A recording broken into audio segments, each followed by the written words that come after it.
Kasih-Mu menerangi langkahku. Takut, takut, takut bimbang, karena ku tahu Kau bersamaku. Kau lebih tahu yang terbaik bagiku. Kau lebih sanggup pulihkan hidupku. Ku berserah, ku percaya, hanya Yesus penolong yang setia.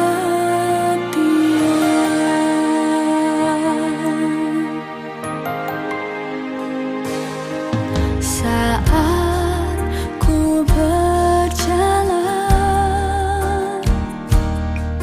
kasih-Mu menerangi langkahku. Takut, takut, takut bimbang, karena ku tahu Kau bersamaku. Kau lebih tahu yang terbaik bagiku. Kau lebih sanggup pulihkan hidupku. Ku berserah, ku percaya, hanya Yesus penolong yang setia. Penolongku yang setia.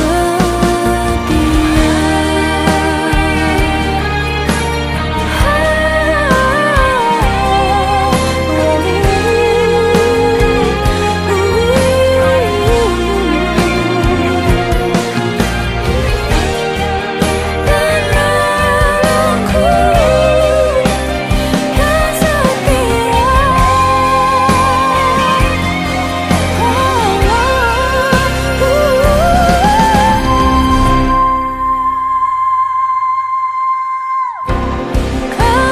lebih tahu yang terbaik bagiku. Kau lebih sanggup pulihkan hidupku. Ku berserah, ku percaya, hanya Yesus penolong yang setia. Hanya Yesus penolong yang setia.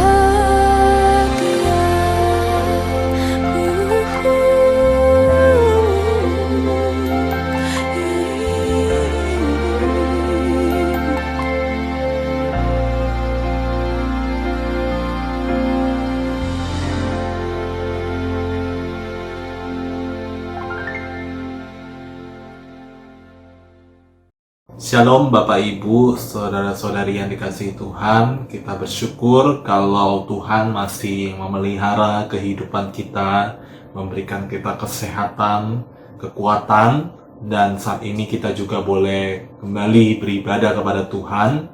Sekalipun ibadah dilakukan secara online, kita percaya kita tetap beroleh firman Tuhan yang kembali menyapa dan menyegarkan hidup setiap kita, memberikan satu sukacita bahwa Tuhan tidak pernah meninggalkan setiap kita, anak-anaknya, orang-orang yang sungguh percaya kepadanya. Pada kesempatan ini tentu saja kembali kita akan bersama-sama merenungkan kebenaran firman Tuhan yang memberikan satu pengharapan bagi kehidupan kita, orang-orang percaya di tengah masa-masa pandemi ini. Untuk itu, saya mengajak setiap kita untuk berdoa terlebih dahulu sebelum kita bersama-sama merenungkan firman Tuhan. Mari kita berdoa. Bapa kami di dalam sorga, terima kasih untuk kebaikan dan kasih karunia Tuhan di dalam kehidupan kami, anak-anak-Mu. Kami tahu ya Tuhan, di tengah masa yang tidak mudah ini seringkali kami merasa bahwa kami jauh daripada Tuhan. Kami merasa seperti kami harus berjalan sendiri. Tetapi sekali lagi ya Tuhan, kiranya melalui kebenaran firman Tuhan ini boleh mengingatkan setiap kami untuk selalu mengingat bahwa Tuhan adalah Tuhan yang tidak pernah meninggalkan kami. Tuhan adalah Tuhan yang selalu menghibur setiap kami di dalam situasi apapun yang sedang kami alami. Biarlah Tuhan yang menolong hamba-Mu untuk boleh menyampaikan setiap firman Tuhan, dan kiranya Roh Kudus-Mu yang menolong setiap kami untuk boleh mengerti dan mengaplikasikan firman Tuhan di dalam kehidupan kami. Kami berdoa dan bersyukur di dalam nama Tuhan Yesus. Amin. Bapak Ibu Saudara, saya mengajak setiap kita untuk membuka satu bagian firman Tuhan yang terambil di dalam kitab Matius. Matius pasal yang kelima, ayat yang keempat. Matius pasal kelima, tentu saja ini adalah bagian yang tidak asing, di mana kita tahu ini adalah ucapan bahagia yang menjadi bagian rangkaian daripada khotbah Yesus di bukit. Nah, kita akan membaca satu ayat saja, Matius pasal yang kelima, ayat yang keempat. Saya akan membacakan untuk setiap kita, Bapak Ibu boleh menyimak di Alkitab masing-masing. Berbahagialah orang yang berduka cita, karena mereka akan dihibur. Ya, saya ulangi sekali lagi, berbahagialah orang yang berduka cita, karena mereka akan dihibur. Bapak Ibu Saudara, berbicara tentang sebuah duka cita. Duka cita adalah sebuah hal yang tidak mungkin terelakkan di dalam kehidupan setiap manusia. Kita pernah mengalami berbagai kedukaan, baik itu dari kedukaan sesuatu hal yang simple di dalam kehidupan kita, sampai mungkin kedukaan di mana kita kehilangan orang yang sangat kita kasihi. Di dalam sebuah kedukaan, tentu saja ada kesedihan. Secara manusiawi, kita pasti bersedih karena kita telah ditinggalkan oleh orang yang mengasihi kita, oleh orang yang sangat kita kasihi. Tetapi sebagai anak-anak Tuhan, sebuah duka cita itu tidak berhenti pada kesedihan semata. Justru di bagian ini kita kembali diingatkan bahwa di dalam setiap duka cita terselip suatu kebahagiaan, suatu sukacita yang berasal daripada Tuhan. Dan di dalam bagian ini kita akan kembali merenungkan bagaimana Yesus menyampaikan khotbah kepada orang-orang percaya, terutama kepada para murid pada waktu itu. Bagaimana mereka harus memiliki satu rasa bahagia, sukacita, sekalipun ada situasi yang tidak mudah yang mereka hadapi. Bapak Ibu Saudara, Matius pasal 5 ini sangat menarik ya, karena ada berbagai pengulangan ucapan berbahagia yang diucapkan oleh Tuhan Yesus di dalam pengajarannya. Ada, kalau kita melihat dari pasal yang pertama ya, di situ ada sebuah pengkontrasan ya, sebuah hal yang mencolok, yang berbeda, di mana sesuatu hal itu dibandingkan dengan hal yang lain. Misalkan, berbahagialah orang yang miskin di hadapan Allah, karena ia yang mempunyai kerajaan sorga. Bagaimana bisa orang yang miskin itu mendapatkan kerajaan sorga? Termasuk di bagian ayat keempat yang kita sudah baca bersama. Berbahagialah orang yang berduka cita, karena ia akan dihibur. Nah, berarti ada sesuatu yang mungkin menjadi pertanyaan setiap kita. Bagaimana cara saya berbahagia sedangkan saya sedang berduka cita? Ini menjadi pertanyaan yang sangat penting ketika kita merenungkan bagian ini. Bapak Ibu Saudara, duka cita sekali lagi ada banyak sekali di dalam kehidupan kita.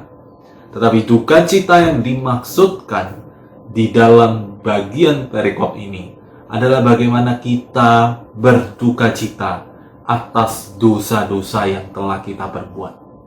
Duka cita atas dosa-dosa yang telah kita perbuat itu jauh melebihi segala macam bentuk duka cita, sekalipun itu adalah duka cita sebuah kematian. Mengapa bisa demikian, Bapak Ibu? Karena dosa itu adalah sesuatu yang membawa kepada penderitaan, membawa kepada kebinasaan. Dan tentu saja kita sebagai manusia yang berdosa harus berduka cita. Karena apa? Upah dosa adalah maut. Manusia yang berdosa pasti akan mengalami kebinasaan. Tetapi ada sebuah pengharapan yang Yesus ajarkan di dalam bagian ini, bahwa ada kata berbahagialah.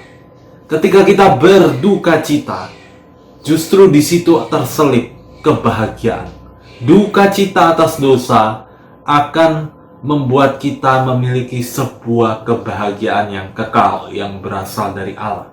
Bapak Ibu Saudara, duka cita atas dosa adalah sesuatu yang membuat kita berbahagia. Karena apa?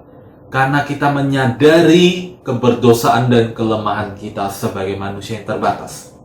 Dan kita membutuhkan Tuhan di dalam kehidupan kita. Akan jauh lebih menyedihkan seandainya kita telah dipanggil oleh Tuhan. Kita telah meninggal, tetapi kita tidak menyadari segala keberdosaan kita sebagai manusia yang lemah. Tetapi ketika kita sudah ada di titik menyadari dan berduka cita atas dosa itu, maka kita menjadi orang yang berbahagia karena kita punya pengharapan yang sejati. Dan pengharapan yang sejati itu terkandung di dalam kalimat terakhir yang ada di dalam ayat ini. Bahwa orang yang berbahagia karena berduka cita itu adalah orang yang dihibur. Siapa yang menjadi penghiburan kita? Manusia bisa memberikan penghiburan. Tentu saja, ketika kita mengalami kesulitan, mengalami duka cita, ada orang-orang di sekitar kita yang dapat memberikan suatu penghiburan, memberikan motivasi, memberikan semangat. Tetapi penghiburan dari manusia itu sifatnya hanyalah sementara. Maka di sini kita bersama-sama merenungkan penghiburan yang sejati itu datangnya dari Allah. Orang yang berduka cita akan menjadi berbahagia karena mereka dihibur oleh Allah sendiri. Allah bukan Allah yang pasif. Allah bukan Allah yang cuek, yang meninggalkan setiap anak-anaknya yang sedang berada di dalam kesulitan. Tetapi Allah melalui karya Roh Kudus akan hadir di dalam kehidupan setiap orang percaya.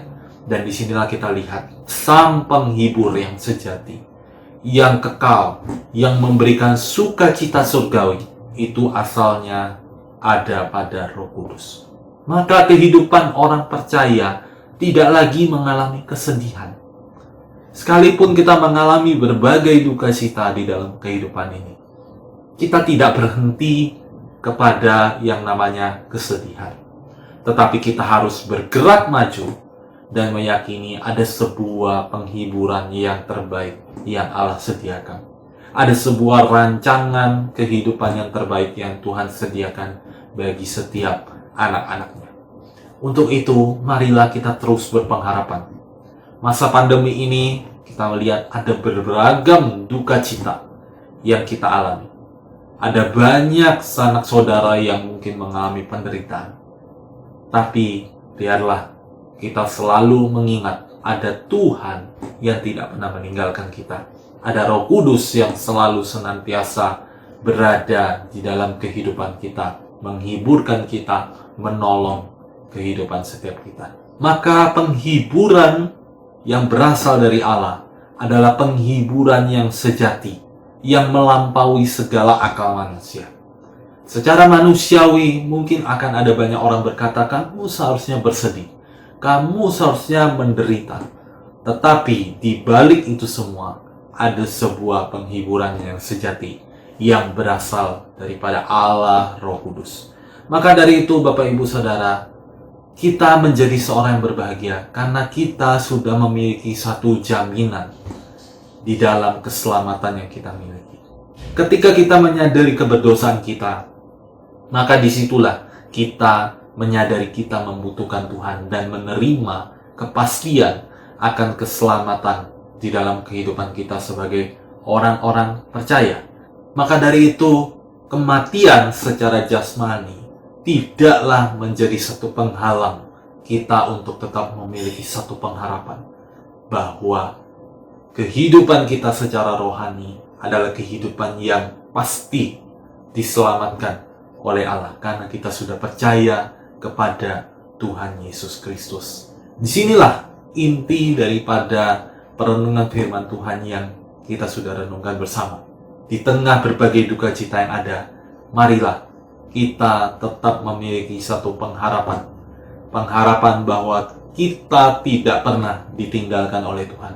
Allah Roh Kudus yang akan selalu memimpin hidup kita dan memberikan penghiburan yang sejati. Kiranya firman Tuhan ini sekali lagi boleh menguatkan Bapak Ibu Saudara untuk boleh tetap memiliki pengharapan di dalam Tuhan. Mari kita bersatu di dalam doa. Tuhan, terima kasih, kami bersyukur kalau sekali lagi kami boleh bersama-sama merenungkan firman Tuhan ini. Biarlah firman Tuhan ini boleh menjadi penguat di dalam kehidupan kami, supaya kami boleh tetap berpengharapan di dalam Tuhan. Dan kiranya di tengah berbagai duka cita dan penderitaan yang kami alami, kami selalu senantiasa percaya bahwa ada karya Tuhan yang begitu nyata, yang tidak pernah meninggalkan setiap orang percaya.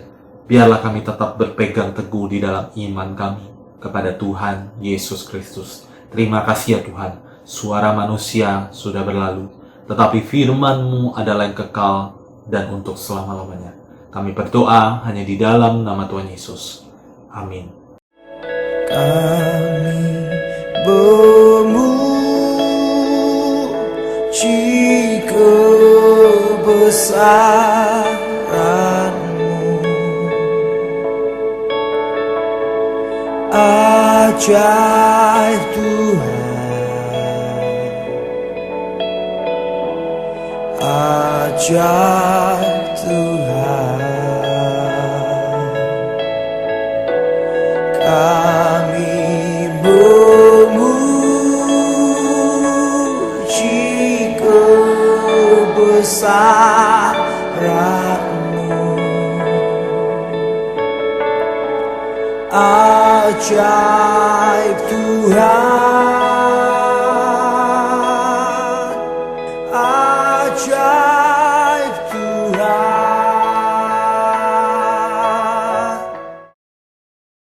Sidang jemaat yang dikasihi Tuhan, mari kita akhiri acara ibadah kita pada saat ini. Bapa kami yang di surga, di dalam nama Tuhan Yesus Kristus, Tuhan dan Juru Selamat kami yang hidup, kami saat ini kembali datang padamu Bapa. Kami bersyukur dan berterima kasih Engkau yang sudah berkenan hadir di tengah-tengah acara ibadah kami dari awal sampai pada akhirnya. Terima kasih pula Engkau sudah mencurahkan berkat firman kepada kami, supaya setiap kata-kata firman itu boleh menjadi bagian di dalam hidup kami, sehingga hidup kami bukan hanya seorang pendengar, tapi kami melakukan dan kami diberkati. Tiba saatnya kami sidang jemaat-Mu akan meninggalkan tempat ini ke tempat kami masing-masing. Tolong ya Tuhan, Engkau melindungi kami di perjalanan baik yang dekat ataupun yang jauh, supaya kami tiba di rumah kami masing-masing dengan penyertaan, dan kami bisa kembali lagi pada acara ibadah yang akan datang seperti pada saat ini. Kami semua diberkati. Mari saudara, kita akan tengadahkan tangan kita akan menerima berkat. Pulanglah dan terimalah berkat kasih karunia, rahmat dan damai sejahtera dari Allah Bapa, kasih sayang dari Tuhan Yesus Kristus Gembala yang baik, serta pimpinan dan persekutuan Roh Kudus menyertai saudara semua mulai saat ini sampai hari Maranatha, Tuhan Yesus datang yang kedua kali menjemput saudara semua dalam nama Tuhan Yesus Kristus. Mari kita aminkan bersama-sama. Amin. Sidang jemaat yang kekasih, kami berharap supaya nanti saudara semua sidang jemaat akan dapat datang lagi seperti pada hari ini dan diberkati. Amin.